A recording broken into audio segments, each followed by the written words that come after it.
In Kasanka National Park in Zambia lives a troop of baboons like no other. They're kinder baboons, a species only recently identified and still little understood. Living alongside them are 4 dedicated researchers whose mission is to uncover the secrets of these remarkable monkeys. This is a real-life soap opera with its ups and downs, heroes, villains, and love stories. And the team is with its characters every step of the way.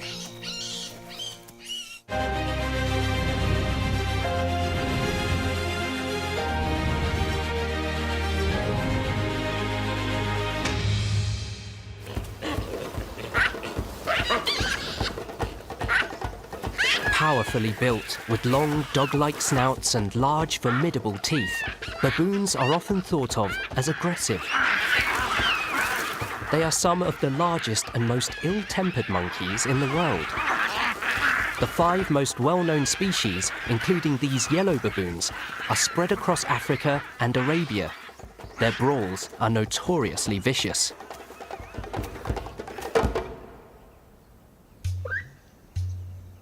But in Kasanka National Park in central Zambia, there's a 6th species, the kinder baboon. Until a few years ago, it was thought to be a subspecies of the yellow baboon. It's now been classified as a species in its own right, and as such, is almost completely unstudied. Kinder baboons are more slender than their yellow cousins and have flatter faces. They're also furrier, and their hair has a distinctive, soft, silky texture. But it's their chilled-out behavior that really sets them apart. Males seem to have abandoned aggression for an altogether more affable approach to life. Far more interested in friendship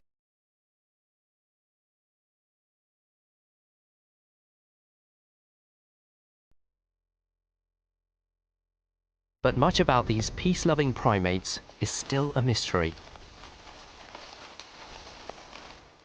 American biologist Anna Weyer is determined to change that. She spent the last 6 years getting to know one particular troop of kinder baboons. At the beginning, I was doing things pretending I was eating grass, not paying attention.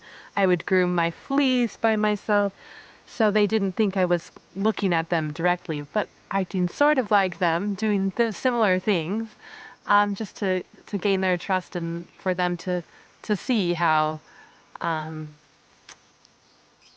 was not that different from them. Looking at fur patterns, body shapes and mannerisms has helped Anna and her team identify over 60 members of a troop. But to make studying them easier, individuals need names. I decided that I would name them after musicians. When a mother, say Ella, every infant she gives birth to, the name will start with an E. So Ella has Elvis, Ella has Elton, Ella has Eminem, all named after musicians. These musical monkeys all have distinct personalities. Garfunkel is a grumpy and uneasy alpha male. His second-in-command, Simon, is more laid back. Among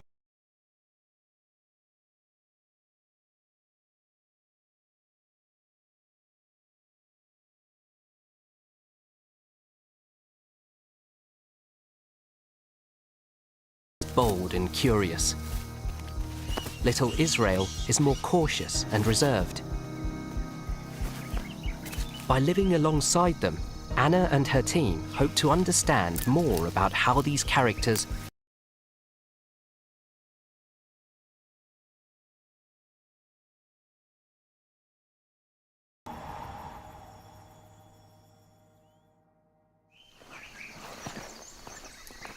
Life in Kindercamp starts early. It's 5:20 and the sun has only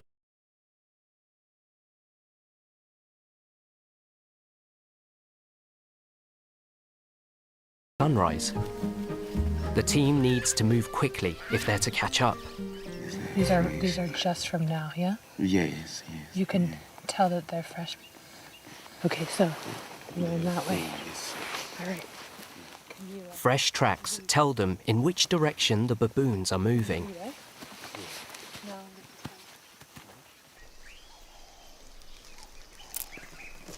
Anna finds the troop's genial deputy leader. This is Simon. He's our second-ranking male. His easygoing nature has made him something of a favourite with the team. He's a little bit lazy sometimes.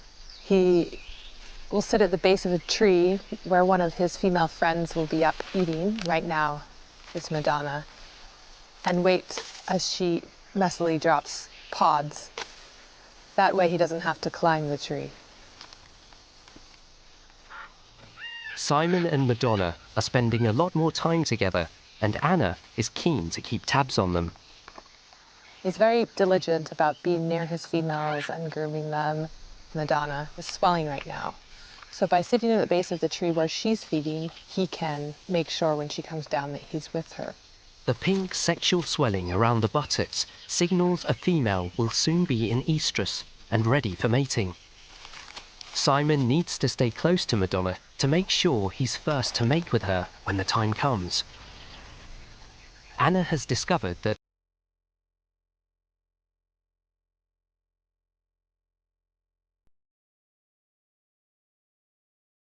Madonna, she can see just how these connections begin.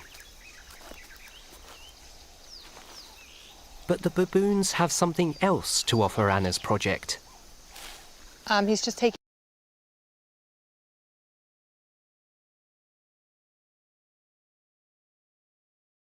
a sample. Fecal sampling, that's poo collecting to the uninitiated, is an important aspect of the team's work. Each sample contains a wealth of genetic information. We see an individual we know drop a sample for us. We can then go pick it up and we put it in a certain solution that preserves the DNA. I take it all back to the United States, where then we are able to do the proper analysis and see who's related to whom.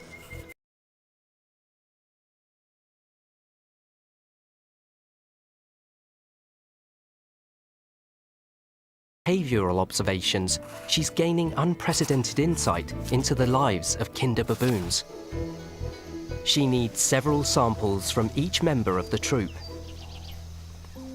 And in the dense bush, you sometimes need eagle eyes to spot when a baboon does the business.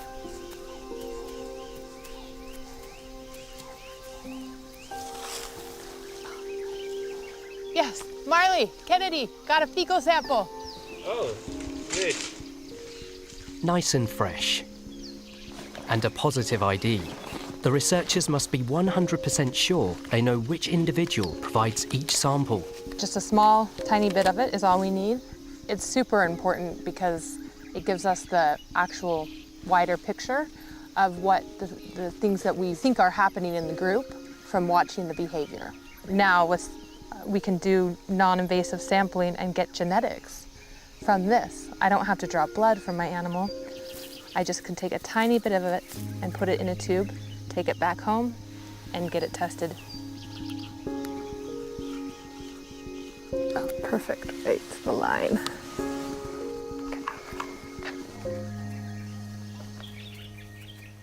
It's easy to see whose mum is who. Infants don't let go of their mothers' bellies for the first 2 weeks of life and continue to be carried and cuddled by them for 6 or 8 months.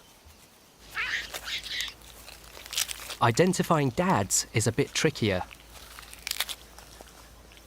We have so many ideas and thoughts of who is the dad of which infant from behavior, but it can go wrong. We can have assumptions that can be quite different from what's actually going on. There might be some sneaky mating on the side that we haven't seen. Anna's great poo collection will eventually give them definitive answers to those nagging paternity questions. Anna has recruited Scottish primatologist Rachel Sassoon to help her run the Kinder baboon study.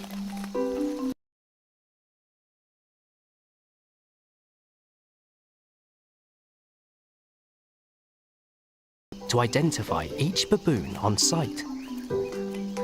When I first started, it was Marley that told me all the individuals, who was who, and what to look out for. I see what others don't see. Baboons, they are like humans. They have markings. Others have big eyes. Others have round ears. There are a lot of things to identify.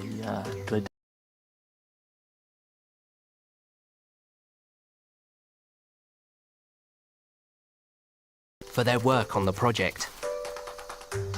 They call Marley and Kennedy, they call them Colway, and Colway is baboon in Bemba, and that's what they call Marley and Kennedy. Marley also says to me, and he has said it many times, one day I will learn baboon, and then I will know what they are saying to each other. Every day, the team spends dawn till dusk with the troop as they feed, groom, and play. They know these baboons like friends. But there are some new faces to get acquainted with. It's September, the peak of the birthing season for Kinder baboons.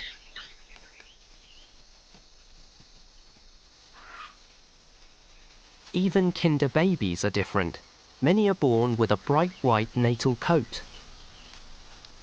They're black in other baboon species. Their white hair is very conspicuous, which Anna believes makes them irresistible to other baboons. It's an adaptation thought to elicit more cuddles.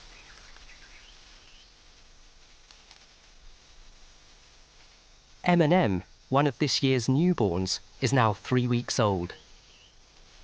His mum, Ella, sits with another female. Baboon troops have a hierarchy. Ella and this female are both in the middle. Kinder baboons will often let others of similar ranks play with their babies. Young female Rihanna on the right is keen to join in. But she ranks much lower than Ella and her friend and is not welcome. Kinder society avoids violent confrontation.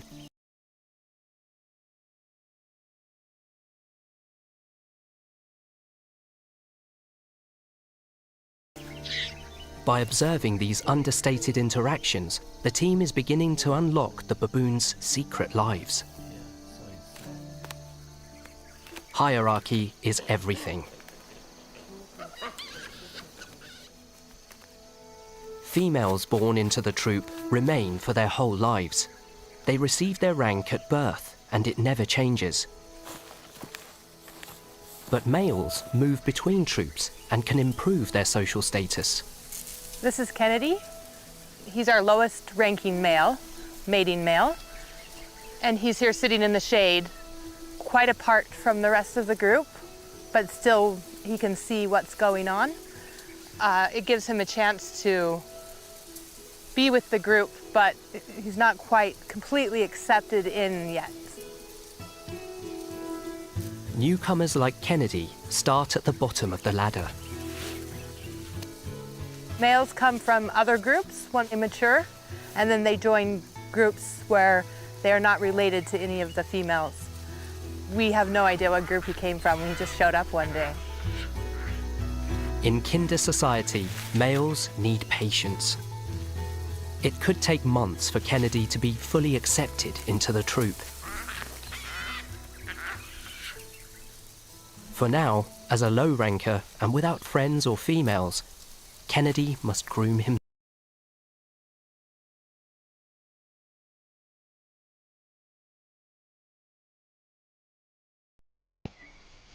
Sunset is only an hour away, and the baboons are starting to think about finding a safe place to spend the night.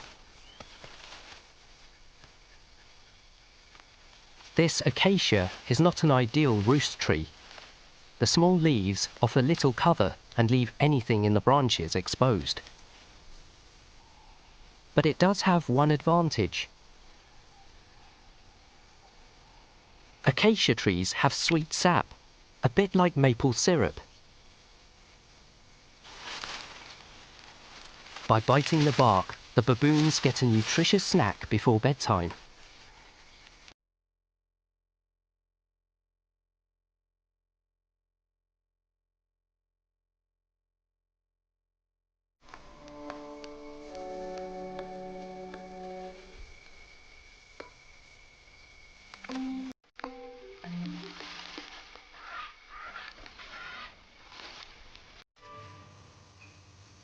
The acacia is next door to a large ebony tree with dense cover, much safer for spending the night. But this is the time leopards begin to hunt. Dropping to the ground leaves them vulnerable to attack, so the baboons take a shortcut.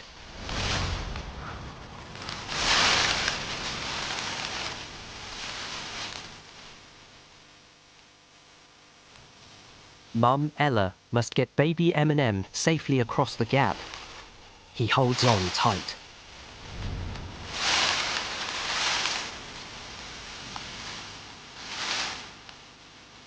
Simon watches as the rest of the troop cross.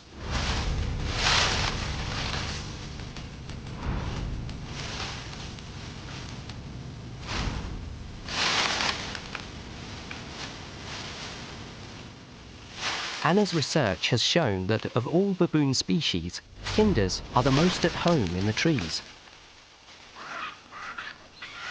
It's another trait that sets them apart from their cousins. But some have spent too long drinking acacia sap. They were late to coming to their roost, so it's dark now and they can't see one another. Their vision is much like ours, and making the jump when you can't see is a whole different ballgame. The sound we're hearing, it's fleet.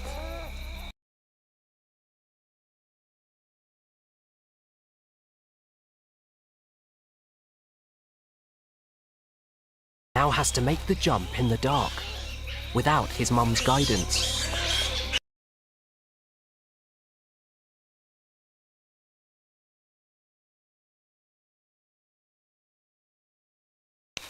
He's made it.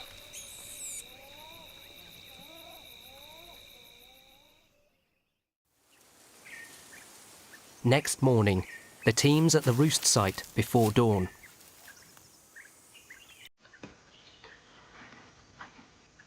Kasanka can get cold at this time of year.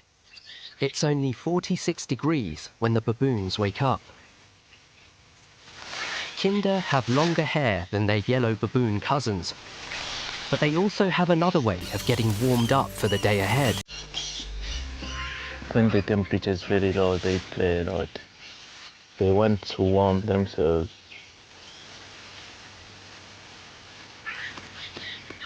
Play not only helps them to warm up, but builds their important social bonds.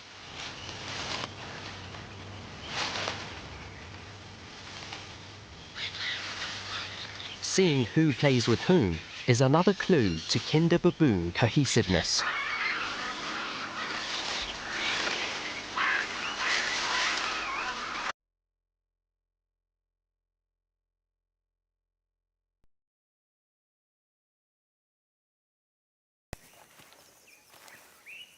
As the team tries to catch up, they're in for a shock.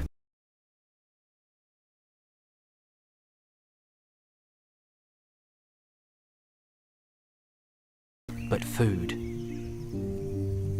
Kasanka is surrounded by villages, so people they comes here to hunt baboons with the dogs. Sometimes baboons are being caught in worse snares. We're eating eggs, but it's not hot at all. No, it's not hot. It's about